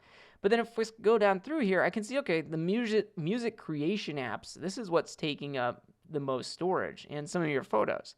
So you can click on those and then be able to free up some of that space. These other options that are here, you can definitely go into, but there is one at the bottom here that's reduce clutter. When you hit review files for reduce clutter, this goes in and actually shows you a breakdown of all of your files. And you can actually see what large files you have on your computer. And I can't tell you how many times this has been the answer because, especially dealing with video, a lot of times we have just one clip or one export that we did a long time ago that's taking up 10, 20 or more gigabytes of storage space. And this reduce clutter allows you to see that and allows you to see that breakdown of those files and go through and delete them. So what Tina was having an issue with earlier, she was getting all kinds of error messages. She was seeing so many different problems that she was sending me. But it turned out the problem wasn't specific. It wasn't anything specifically wrong that she was doing. It was just the amount of space on the computer had basically gone down to nothing. And if there's no free space, it's like having a desk that's got stuff everywhere. If you have nowhere to put your drink down on the desk in front of you, there's not really anywhere you can put it. You just have to spill it on the floor or throw it somewhere else. So that's what's happening on the computer when you have no free space. So again, just to summarize, go to the Apple, choose About This Mac, and then click on Storage in the little window that comes up. You can see an overview, click on the Manage button, and then you can see a breakdown of your files and what's taking up the space. And again, just a little warning on that.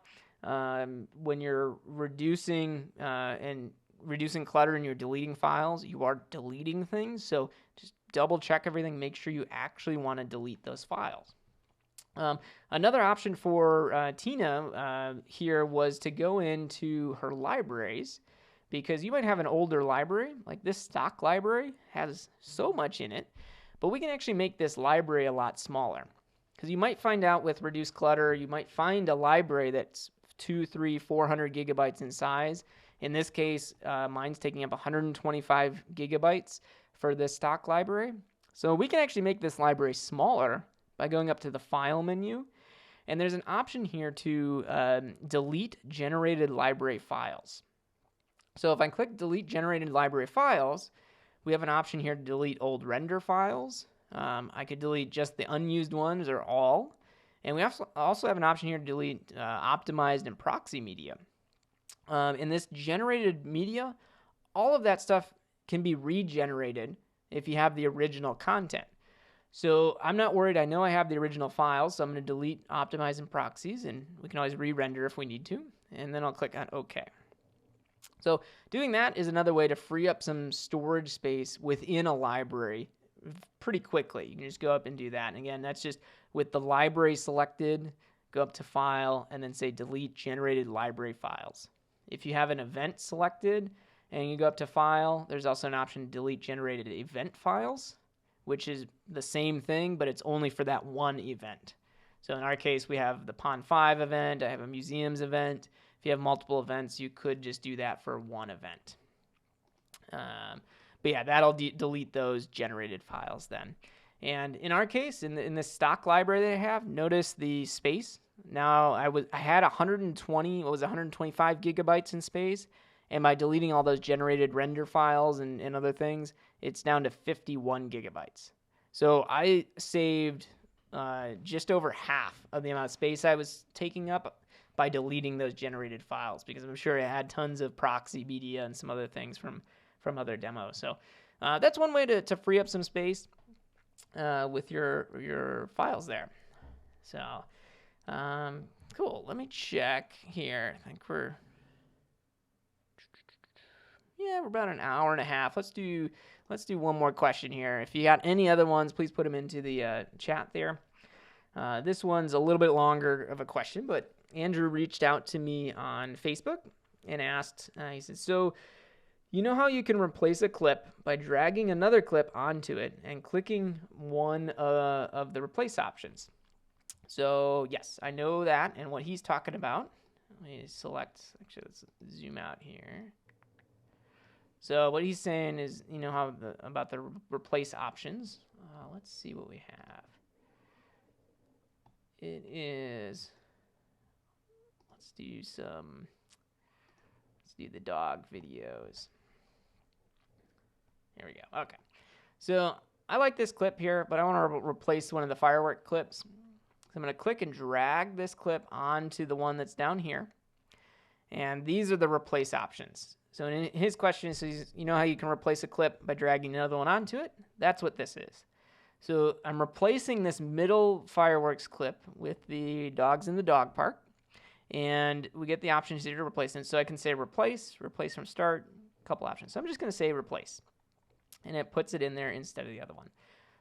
So if you don't know, that's the replace options that he was talking about. So he says, this is possible with text as well. So if you have a Motion 5 text template in Final Cut Pro timeline and you want to update it slightly in Motion, you can drag the new template onto the text and replace the old template with the new template. And it'll keep the text the same. So here's what he's talking about in that. So in a similar way, if I go over to my text options here, and let's say I'm using, which template should we use? I think I have, I'm going to use the GP project here because this one is a good way to do it. So just drag this down onto the timeline.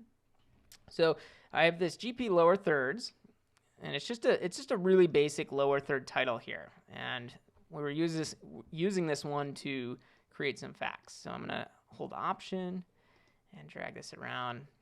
And we'll do one on the dog here. And let's move it up here. I'm just going to call it the dog park. Right, so there's my template, very basic. I think there's a little animation. It's very slow. It just kind of comes in a little bit gold and then lands on the tree up there.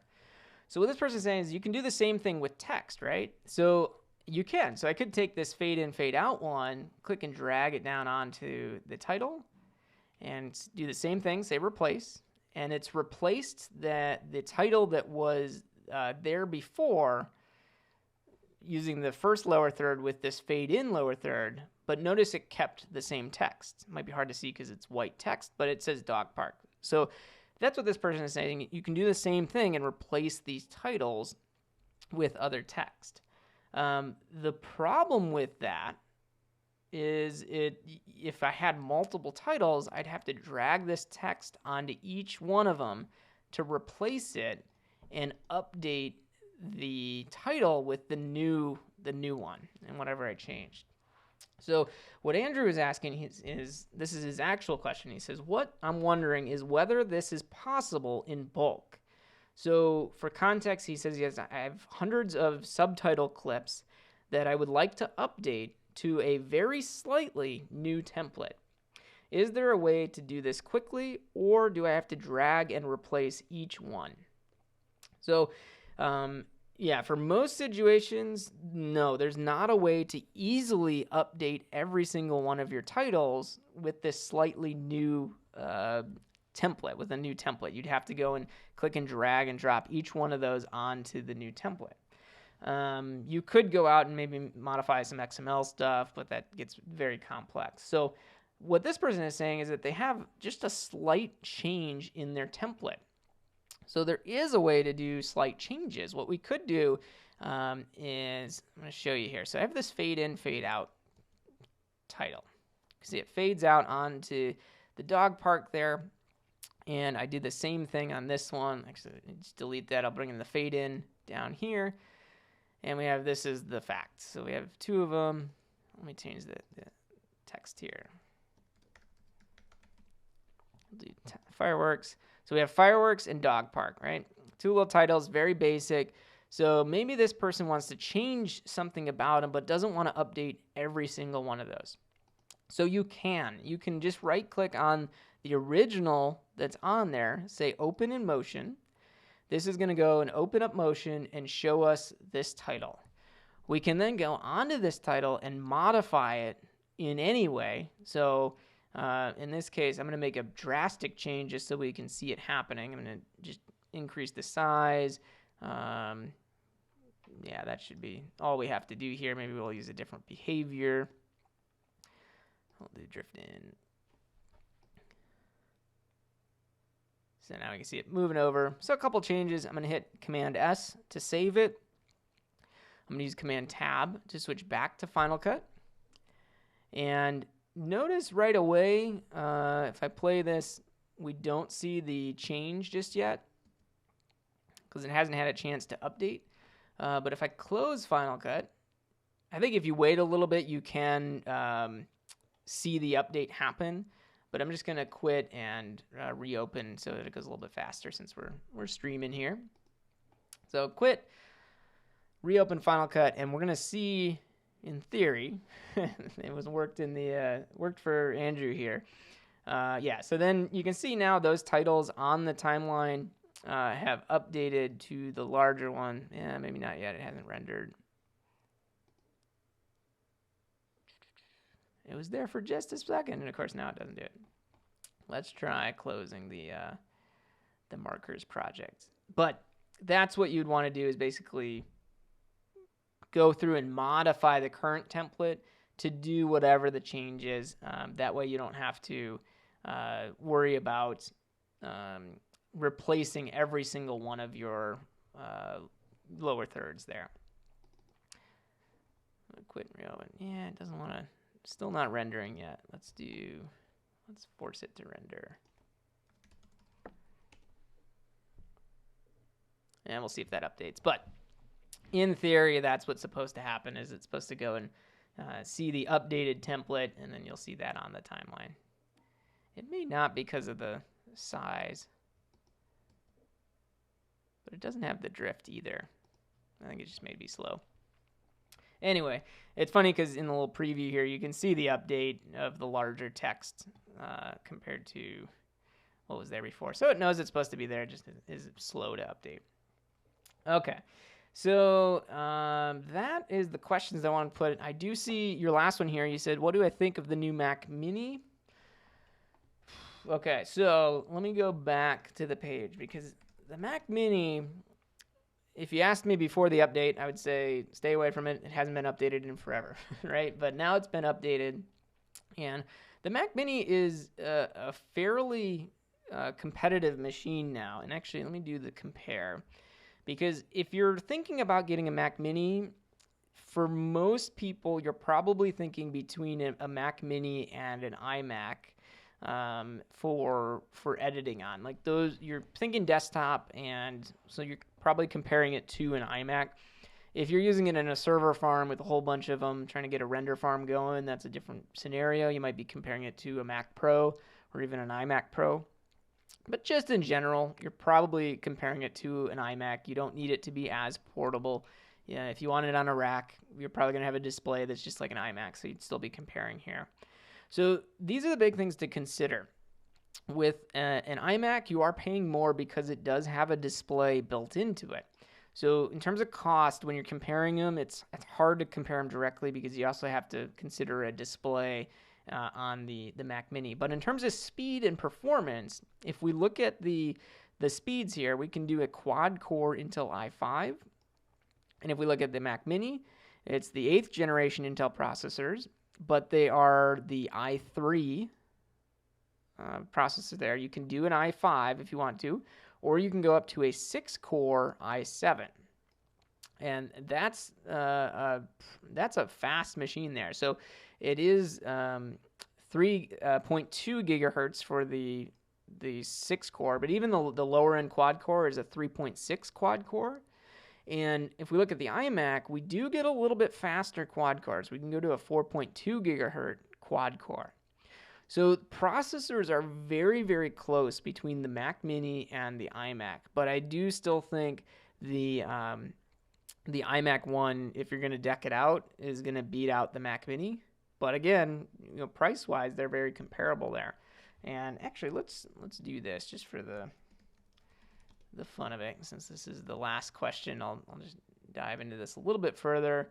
I'm going to put the iMac, normal iMac on the right, and the Mac Mini will put on the right side. Or sorry, iMac on the left, and then the Mac Mini I'll put on the right side here, just so we can see actual prices of the machines that you'd be going and looking at. And you could do a 21-inch, it'll be a little bit less, but if we compare, I'm just going to compare the high-end 27-inch iMac with the high-end Mac Mini. And so notice on the maximum iMac right now, still is a quad core. So even on the high-end iMac, unless you go up to an iMac Pro, you're still on a quad core. But for the Mac Mini, you can get a fairly decked out Mac Mini. And if you watched earlier, I recommend 16 gigabytes of RAM at least. And storage-wise, we can do 256. Probably a little bit more is going to be nice to have. And if you need the networking, $100 is not bad to get a 10 gigabit Ethernet built into it. So looking at those two machines, we do want to do the 16 gigs over here. And I'm going to switch to the SSD. I just think SSD is the way to go for iMac. So roughly, if you think about $1,000 for a really nice display in your Mac Mini and the keyboard and all the little accessories that you'd get to make it a full computer, you're very comparable in price between these two machines, but you are getting a little bit better processor into it. The one other thing you got to consider with this Mac Mini, though, is it doesn't have a graphics card that's really worth much at all. So when we're thinking about Final Cut and editing with Final Cut, if we go, where's our graphics here? I guess they don't do the comparison of the graphics. That's annoying. But a good thing I brought this up. So yeah, we can see that the graphics side of it, Intel, I mean, it's nothing. Mac Mini has no graphics at all. It's not designed to power too much externally, but that's why you'd go and get an external GPU. So yes, you can get a comparable Mac Mini for much less than an iMac, and even more if you were comparing it to a MacBook Pro, but in our case, the iMac here. But again, you'd have the price that you do for a display. If you already have one, you don't have that. But you would almost certainly want to get an external GPU to boost the performance of this Mac Mini for Final Cut and for editing. So what do I think about it? I think it's a great machine. I think if you were going to rack mount a whole bunch of these together, like they showed in the Apple keynote, this is going to be a great way to go and work with. But in terms of your one-off editors, if you're a freelance editor like myself who does not work too frequently on big teams, I think the Mac Mini is not necessarily a great bargain. It might be a little bit more powerful right now compared to the iMac if we put this configuration through. But I don't know. I think you're going to probably have more problems than it's worth in terms of your setup. But if you do like to switch out your displays, or maybe you don't like the iMac display and you want to use a separate high-end display, you can do that. you could still plug that into the iMac, but you could plug this into the Mac Mini and then not spend the extra, $900 or so to get the iMac display. But with that said, you then still need an external GPU to really get the performance out of the Mac Mini. And again, let me just bring up the eGPUs just so you can see the couple that Apple sells right now are these Blackmagic eGPUs. And this one, the Pro version they just came out with. But you could still do the lower end normal GPU. We'll compare both of these just so you can see them, get an idea of what you're getting. But the eGPU, the biggest thing with it is it's adding your VRAM, your video memory. So in the lower end one, you do get this Radeon Pro graphics processor with 8 gigabytes of memory. And I haven't actually compared this, but we'll see what we get here. Yeah, so this is a newer generation graphics card. Still 8 gigabytes of memory, but what you're going to get on the high-end one is just a better graphics processor. Still, though, either one of these, even the $700 model, the $699 here, still a great eGPU option. And you can build your own. You can get other external GPUs, not just the Blackmagic one out there on the market. But factor that into the price of the Mac Mini, and you're really almost identical to what you're going to get in an iMac. So that's my opinion on the Mac Mini. I think it is a great machine, but I just think it's if you have the perfect setup where you already have a display, you already have an eGPU, which is unlikely at this point, but if you do have that kind of a setup, then the new Mac Mini is not that bad of a machine, and you can just switch that out, maybe upgrade that every 3 or 4 years. You upgrade your Mac Mini and you keep the same eGPU.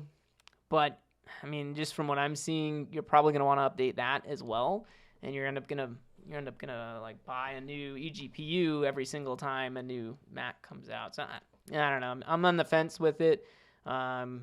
But just to go back to the question, what do I think of the new Mac Mini? I think it's a great machine, but I don't think if you're a Final Cut person, I just don't think it's as efficient as maybe it could be with some other setups. And then if you are in a setup where you're going to be using multiple computers, maybe create a render farm, then a Mac Mini is a really attractive option. And I don't know if they actually put those pictures. If you watch the keynote from just a couple days ago, they showed the Mac Mini as a essentially in a render farm type of setup, and it looks really nice when you compare it. But here's our strength in numbers. If we look at Final Cut Pro 10, going up to a 6-core, you can get much faster renderings going. Again, I don't think you're going to have a huge boost comparing it to an iMac for cost, but it's got the I/O, it's got the 10 gig switch. Here's our Thunderbolts if we're going out to an eGPU. You can run up to 2 4K displays, not a bad setup for Final Cut. Yeah, and then here's our render farm. If you're going to do something like this, yes, the Mac Mini, great machine for that. I just don't find the number of people doing that with Final Cut is significant, but if you are in that category, then this is definitely something to consider, because really there is not many other machine out there that can do what this one can. However, with that all being said, I'll echo the fact that they said a new Mac Pro would be coming out in 2019. So just a couple months away, we're going to be into 2019. Who knows when they will show that off or announce that or anything else. But if you're not needing to buy today or the next month or two, I would say hold off to see what the Mac Pro can do. I think the Mac Pro is going to be a much better bang for your buck in terms of trying to create a render farm or something like this. But we'll see. It's just a matter of time for that one. So thanks you for everyone who tuned in here to watch the stream. I don't see any other questions there for the end of the Q&A here. So just want to throw out a couple other things like I do with all the streams. Because I answer a lot of questions here, but I also probably cause you to have a lot more questions after this as well. You probably have seen some things that you liked, hopefully some tips and things, but you want more out there. So for Final Cut and really any of the apps on the computer, don't hesitate to go up to that help menu. You probably saw me use it a couple times in the stream here. I use it all the time to search the menus. You can just type something in the help menu. Even like if you're looking for the save button or the copy button, obviously copy is under the edit menu, but if you didn't know where that is, you can just type in the word copy and it'll show you exactly where it is in the menu. But the help menu also has resources like the manual for Final Cut. If you want to read about every specific feature, which I do all the time, you can do it on there as well. Also, don't forget, I have written a guide, an awesome guide to Final Cut Pro 10, which you can get on the Apple Bookstore, on Amazon, through Kindle, Kobo, through Barnes & Noble, and the Nook. It is a guide that I wrote for version 10.3 of Final Cut. That's the current version that's out as of this stream. But you're still going to get a lot of information. You're going to be able to understand Final Cut, even though they're on 10.4 now. Basically, the book doesn't cover captions and the new features that are part of 10.4, but it covers everything else. So it's still a great guide for learning it. And if you want additional information at Final Cut Pro Help, that's youtube.com/Final Cut Pro Help. That's what you're watching now. But at Final Cut Pro Help, you can find this account also on Instagram, Twitter, and Facebook.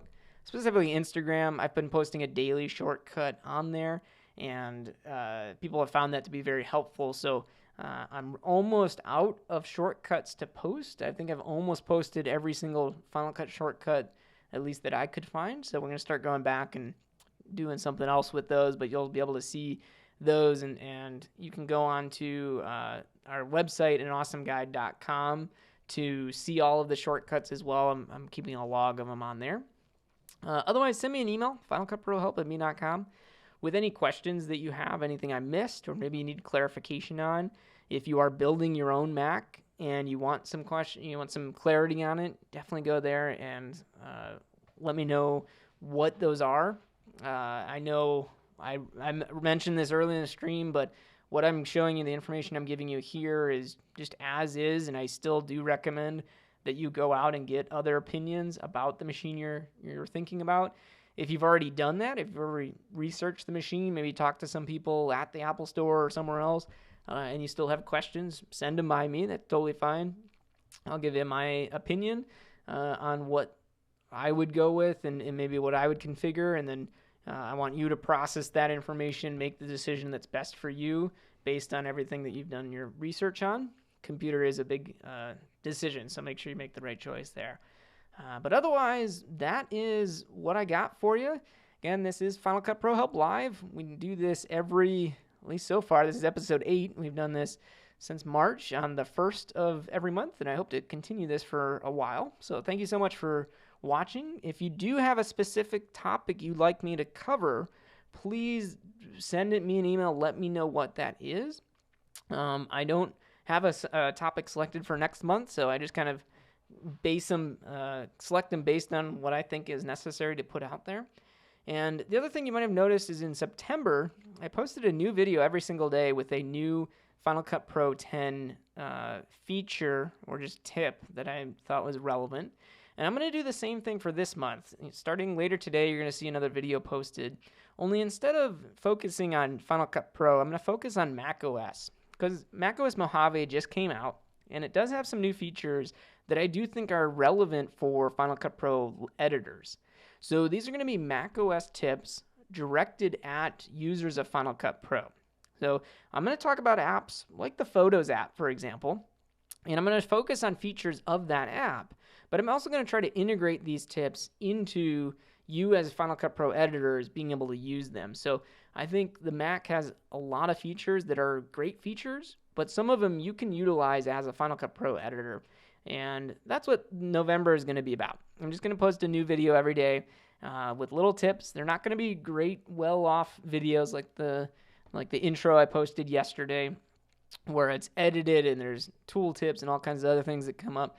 They're just going to be very raw screen recordings like these live streams, but on a specific macOS tip. So I hope you enjoy those. I thank you for watching these streams. And if there's content you want me to create that you want to see or questions you just want answered, don't hesitate. Send me an email, leave a comment, thumbs up, subscribe, all that good stuff, and I'll make sure to reach out back to you. If you get to me on things like Facebook and Twitter, it's a little less. A lot of times it slips through, so email tends to be the best way to get a hold of me, and that way you don't have to worry about missing it. I don't have to worry about missing that message that you send, and can make sure to get back to you. But yeah, don't hesitate. Leave me a comment. Otherwise, thank you everyone for tuning in, and I do hope that you have a wonderful rest of your day, whatever it is you're doing. Hopefully you're editing. It's always a good thing to be doing. Otherwise, subscribe to the channel here, and you'll get that new Mac OS tip. I still have to record it, but that's going to come out a little bit later. All right, thanks everyone. Have a great day.